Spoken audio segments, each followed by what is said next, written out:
All right, today we are taking a deep dive into the evolving science of post-traumatic stress disorder. We're going to be drawing from a major review in the journal World Psychiatry to really explore the latest developments in how PTSD is diagnosed and what the cutting-edge research is telling us about its biological roots. So here's our game plan. We'll kick things off with a really critical change in clinical diagnosis. Then, we'll get into the powerful new biological evidence from genomics and brain imaging. And finally, we'll wrap up by looking at the current challenges and, where the field is headed next. First up, a truly landmark development in how we classify PTSD. The 5th edition of the Diagnostic and Statistical Manual, what we call the DSM-5, officially brought in a specific dissociative subtype.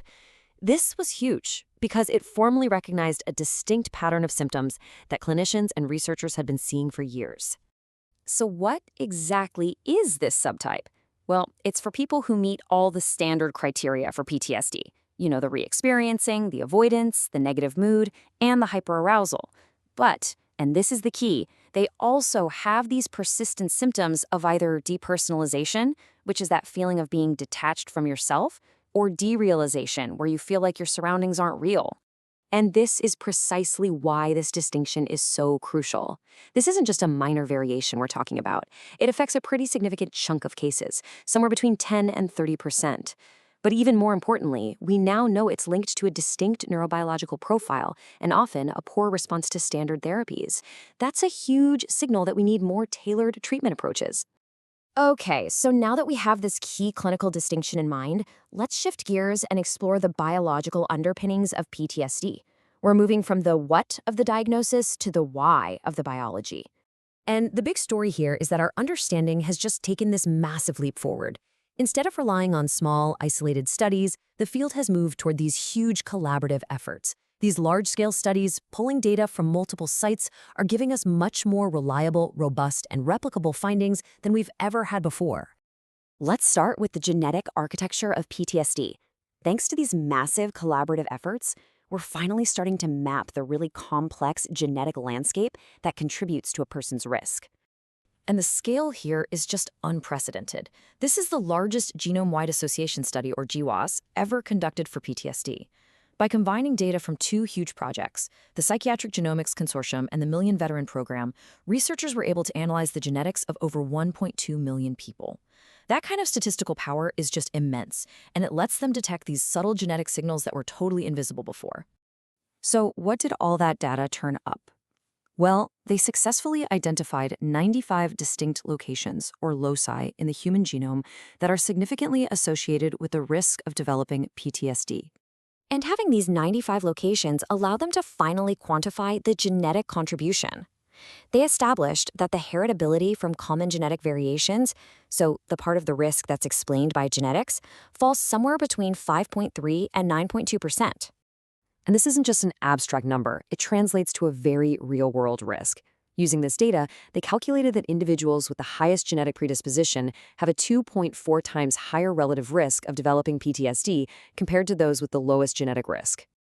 The study also confirmed something that has long been observed in clinics. There's a strong genetic overlap between PTSD and major depressive disorder. But the data also added some important nuance, showing that the strength of that genetic link actually varied a bit depending on the population being studied and how PTSD was being assessed.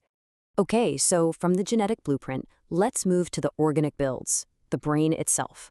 We're going to look at what these large-scale neuroimaging studies have revealed about the brain's structure and function in PTSD.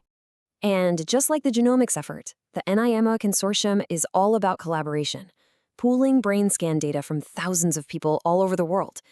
What this lets us see are the really consistent differences in key brain regions among people with PTSD. So the key findings really boil down to 3 main points. First, on the structural side, people with PTSD consistently show a smaller hippocampal volume, and that's a region that's vital for memory. They also show reduced volume in the lateral orbital frontal gyri, which is involved in emotional regulation. And then functionally, there's evidence of increased connectivity within the brain's salience network, which is the system that helps determine what our brain pays attention to. Now, these advances are incredibly exciting. There's no doubt about it. But, a core part of good science is rigorously examining the limitations of what we know. So let's talk about the challenges that are still facing the field. So we can really distill the main hurdles down to three things. First, there's a significant bias in our genetic data, which is heavily weighted towards populations of European ancestry. Second, there's the issue of diagnostic heterogeneity. Basically, lumping different types of PTSD together might be watering down the biological signals. And third, there's a heavy reliance on cross-sectional studies, which makes it really tough to figure out cause and effect. And if we dig a bit deeper into those genetic limitations, a few key problems pop up. It's really hard to untangle the genes that increase someone's risk for being exposed to trauma in the first place from the genes that increase their risk for developing PTSD after that exposure. Also, by combining current and lifetime diagnoses, it's hard to find genes related to onset versus persistence. And critically, those polygenic risk scores we talked about, they were developed mainly from European data, and they just don't transfer well to other populations, which is a big problem that risks widening research disparities. Okay, so given these remarkable findings, but also these very real limitations, what are the most critical next steps for researchers? Where does the field need to go from here? The take-home message really is a clear roadmap for the future. First, research has to be designed to distinguish risk from consequence. Second, it needs to be longitudinal, following people over time to really understand the disorder's trajectory. It also needs to dig into the biological differences between subtypes, like that dissociative presentation we discussed. And maybe most importantly, it absolutely must prioritize including diverse global populations to make sure the benefits of this research are shared equitably. And this really gets to the heart of the ultimate vision. The goal is to move beyond these one-size-fits-all approaches. By integrating really precise clinical descriptions with this rich biological data from diverse populations, the field is aiming to develop personalized, tailored interventions that can more effectively help everyone affected by trauma.